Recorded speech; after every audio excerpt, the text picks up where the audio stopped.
Bapak Ibu sekalian, pernah terjadi dialog antara seorang syekh di Damaskus, ibu kota Syria, dengan seorang pastor Katolik di sebuah ruangan luas. Di situ dihadiri oleh banyak mahasiswa Muslim sama mahasiswa Nasrani. Dialog agama nih, seperti biasa yang Ahmad Didat lakukan sama Dr. Zakir Naik lakukan dengan beberapa pastor-pastor. Yang jelas terjadi dialog nih.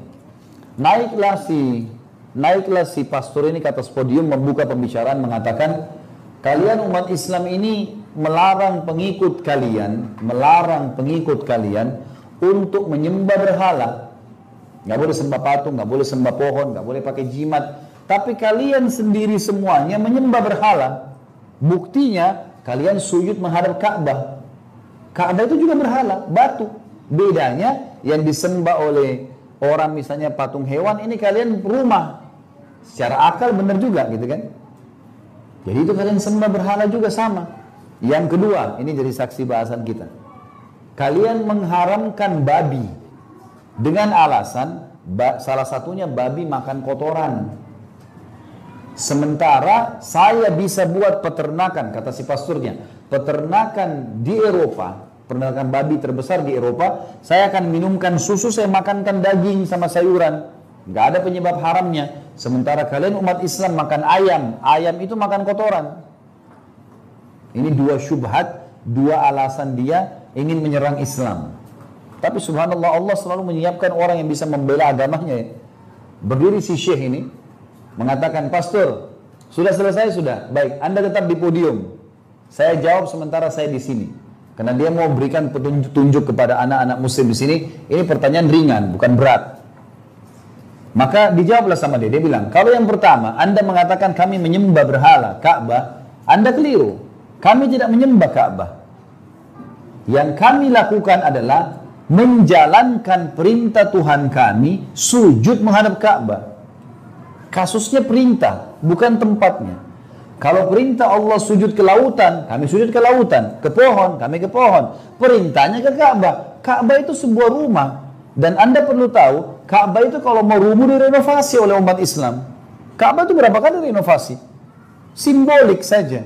Gitu kan? Nggak lebih daripada itu. Allah suruh kita hormati, iya. Allah suruh hadapkan kiblat, iya. Allah suruh kita tawaf, iya. Allah sujud menghadap sana, iya. Tapi nggak lebih daripada itu. Makanya sahabat Nabi Umar bin Khattab pernah berkata, Umar ini orangnya tinggi besar ya. Kalau dia duduk di atas kuda, kakinya sampai di tanah. Jadi 2 meter lebih tingginya Umar itu. Kalau berdiri mungkin seperti pintu ini gitu. Yang jelas, Umar radhiyallahu anhu ini itu pernah di musim haji di zaman khilafahnya beliau lagi tawaf lewat di depan Hajar Aswad. Apa kata Umar? Hai Hajar Aswad. Dia sengaja mau dengarin orang-orang di situ. Demi Allah, kalau bukan saya melihat Rasulullah SAW mencium kamu, saya tidak akan menciummu. Karena saya tahu kau hanya batu biasa. Maksudnya apa? Hajar Aswad Bapak Ibu hanya dicium titik, nggak lebih dari itu. Banyak orang kita, saya nggak tahu kalau di sini ya, orang Indonesia ini kalau masuk Hajar Aswad kopiahnya sekalian digosok-gosok.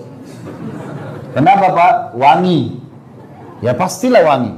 Sekarang bayangin jutaan orang cium, lalu nggak dikasih minyak wangi, bau apa kira-kira Hajar Aswad? Harus pakai akal sehat. Sunnahnya mencium, nggak lebih dari itu kok. Itu kata Umar gitu kan.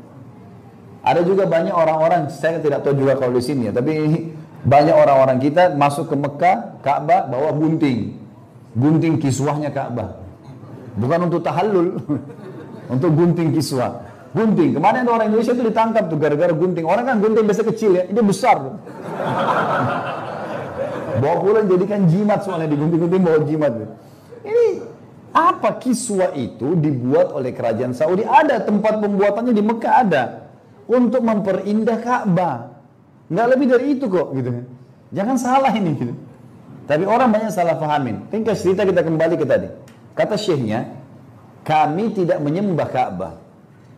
Tapi kami sujud menghadap Ka'bah dan kami hormatin karena perintah Tuhan kami Allah. Nggak ada alasan lain. Yang kedua, masalah babi sama ayam. Ini kita lihat bagaimana hikmahnya ya, luar biasa jawabannya. Tuhan ternyata syekhnya ini mengikuti perkembangan teknologi dan ilmu pengetahuan disatukan dengan masalah hukum syar'i. Jadi ternyata Bapak Ibu sekalian, hewan yang dimakan dagingnya itu bisa, selain, ini penelitian terakhir ya, selain bisa menjadi nutrisi buat manusia dagingnya, juga bisa mentransfer sifat. Jadi hikmah kenapa dalam Islam tidak boleh makan hewan buas, itu karena bahaya ternyata. Dagingnya bisa jadi nutrisi, bisa bergabung, tapi permasalahannya bisa menjadi buas juga orang itu. Nah ini penelitian terakhir. Teman-teman sekalian, kata syekhnya, sekarang masalah babi sama ayam ya.